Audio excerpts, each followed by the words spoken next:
On December 10th, 2008, Bernie Madoff sat across from his two sons in his Manhattan penthouse.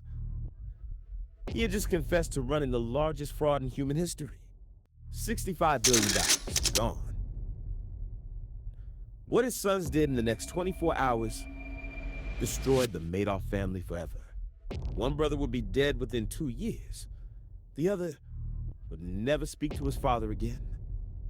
And Bernie himself, he would walk into a federal courtroom and hear a sentence so brutal, even the prosecutors were stunned. This is part 2, the arrest, the trial, and the family that paid the ultimate price. Welcome back to Dark Money and Power. If you missed part 1, we cover the rise. The boy from Queens, the secret 17th floor, the whistleblower nobody believed. If you haven't seen it yet, link is in the description. Watch that first. This story only makes sense from the beginning. Today, we cover the fall. How the largest Ponzi scheme in history finally collapsed. How Bernie Madoff was arrested in his own apartment, wearing his bathrobe, and how the man who had everything lost everything in 72 hours. Let's pick up where we left off. December 10th, 2008. Wall Street was in flames. The 2008 financial crisis had hit like a tidal wave. Lehman Brothers had collapsed in September. Bear Stearns was gone. And panicked investors around the world were doing one thing, pulling their money out of everything. Bernie Madoff was sitting on $7 billion in withdrawal requests. He had $300 million in the bank. The math was finally catching up to him. That morning, Bernie called his two sons, Mark and Andrew, into his office on the 19th floor of the Lipstick Building.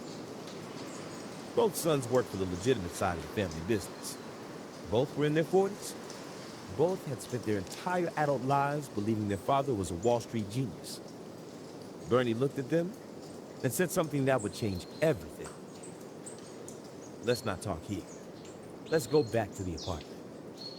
Mark and Andrew followed their father to his luxury penthouse on the Upper East Side. A $7 million apartment. Marble floors, original artwork, a view of Central Park.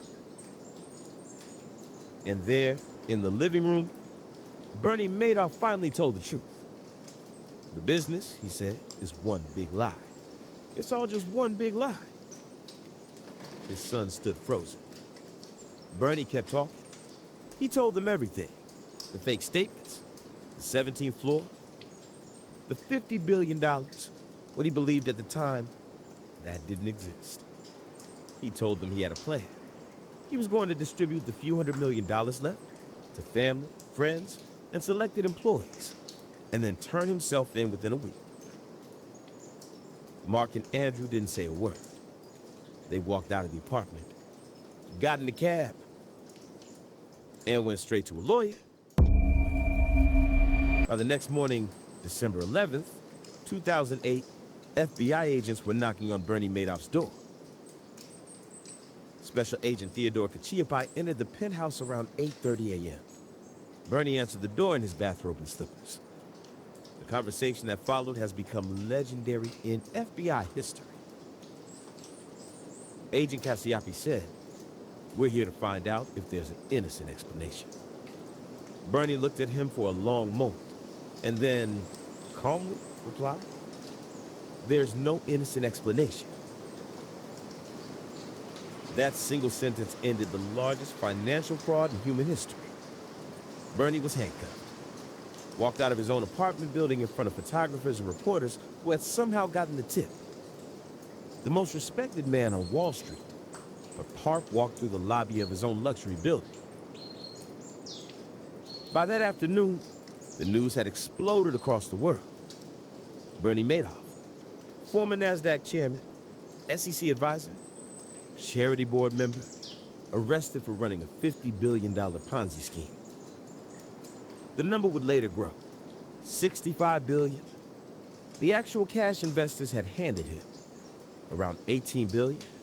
The rest, $47 billion, was the fake profits investors thought they had earned but never actually existed. Bernie was released on $10 million bail, house arrest.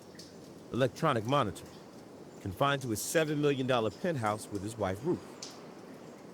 For the next 3 months, the prisoner of the largest fraud in history would live in luxury, while thousands of his victims lost their homes, their savings, their futures.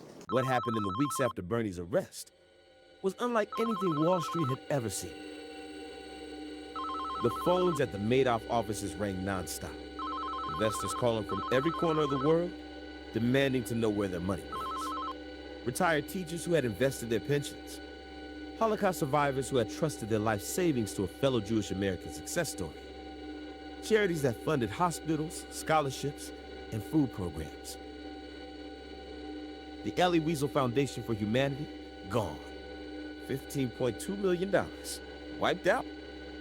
Elie Wiesel himself, a man who had survived Auschwitz, said this on national television. I would call him a thief, a scoundrel, a criminal. But that is not enough. Psychopath, it's too nice a word for him. The Lapin Foundation, which funded Jewish education for children, forced to shut down. The Pekora Foundation, which funded medical research, collapsed. Yeshiva University, where Bernie had served as treasurer of the board of trustees, lost over $100 million. But the most heartbreaking stories were the individual ones. A 65-year-old retired widow in Florida who lost her entire life savings and went back to work as a Walmart cashier. An Army veteran in California who had invested his settlement money from a war injury, lost everything. And then there was Renée Thierry Megan de la Villechais, a French aristocrat and investment manager who had funneled over $1 billion of his clients' money to Madoff. On December 23, 2008, just 12 days after Bernie's arrest, Renée Thierry was found dead in his Madison Avenue office. He had taken his own life. He was the first victim to die because of Bernie Madoff. He would not be the last. For 3 months after his arrest, Bernie Madoff stayed silent. His lawyers prepared for what everyone assumed would be a long, drawn-out trial. Years of legal battles, plea deals, negotiations. But Bernie Madoff did something nobody expected. On March 12, 2009, he walked into federal court in Manhattan, and he pleaded guilty to all 11 charges. Securities fraud, investment advisor fraud, mail fraud, wire fraud, money laundering, perjury, theft from employee benefit plans, making false filings with the SEC. Bernie stood up in court and in a clear, calm voice described his crimes in detail. I am deeply sorry and ashamed, he told the judge. I knew what I was doing was wrong. I knew it was criminal. But here's what made the courtroom go silent. Bernie refused to name accomplices. He insisted over and over that he had acted alone. That his wife Ruth knew nothing. That his sons knew nothing. That his brother Peter, who had worked at the firm for 40 years, knew nothing. The prosecutors didn't believe him. The FBI didn't believe him. The public didn't believe him. But Bernie wouldn't budge. On June 29, 2009, the sentencing day arrived. The courtroom was packed. Victims lined up to speak. Television cameras lined the streets outside. One by one, 23 victims stood up and faced Bernie directly. A man who had lost his life savings looked Bernie in the eye and said, I only hope his sentence is long enough that his jail cell will become his coffin. Judge Denny Chin listened to every victim, every word. And then, he delivered a sentence that shocked even the prosecutors. 150 years in federal prison, the maximum possible sentence, a symbolic number meant to send a message to Wall Street and to history. Bernie Madoff, 71 years old, would die in prison, but the prison sentence wasn't the end of the Madoff tragedy. It was just the beginning. Bernie's wife Ruth, who had lived a life of luxury for 50 years, was stripped of nearly everything. The penthouse, the yachts, the cars, the jewelry, the art collection. Federal forfeiture took it all. She was left with $2.5 million, a fortune of most people, but a fraction of what she had known. Then came the social punishment. Friends stopped calling. Country clubs revoked her membership. Restaurants in Manhattan turned her away. She was forced to leave New York entirely. But the worst was yet to come. Her two sons, Mark and Andrew, refused to speak to her. Not for a week, not for a month, for years. They blamed Ruth for not leaving Bernie after the arrest. They blamed her for the shame the family carried. On December 11th, 2010, exactly 2 years to the day after Bernie's arrest, Mark Madoff hanged himself in his Manhattan apartment. His 2-year-old son was sleeping in the next room. Mark was 46 years old. He left behind a wife, 2 children, and a father who he never spoke to again after that day in the penthouse. Andrew Madoff, the surviving son, was diagnosed with mantle cell lymphoma shortly after. He believed his cancer was caused by the stress of his father's crime. One way to think of this, Andrew said in his final interview, is that my father killed my brother slowly and painfully over several years. What he did to me was kill me slowly.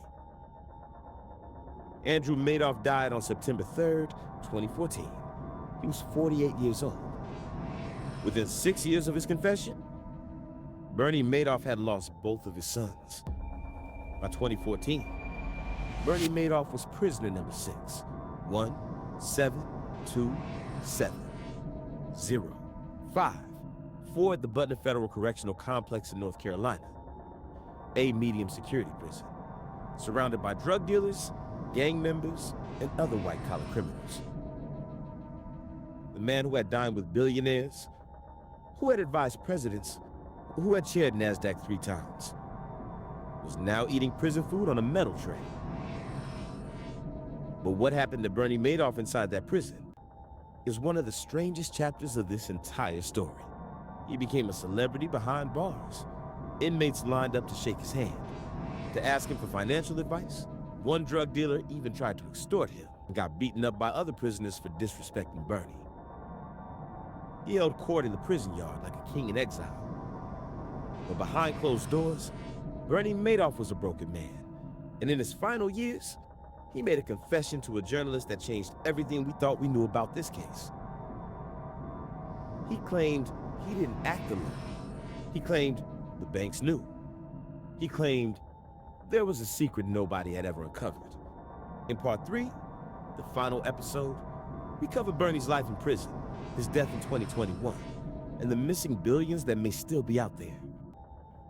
Plus, the question nobody wants to answer. Did Bernie Madoff really act alone?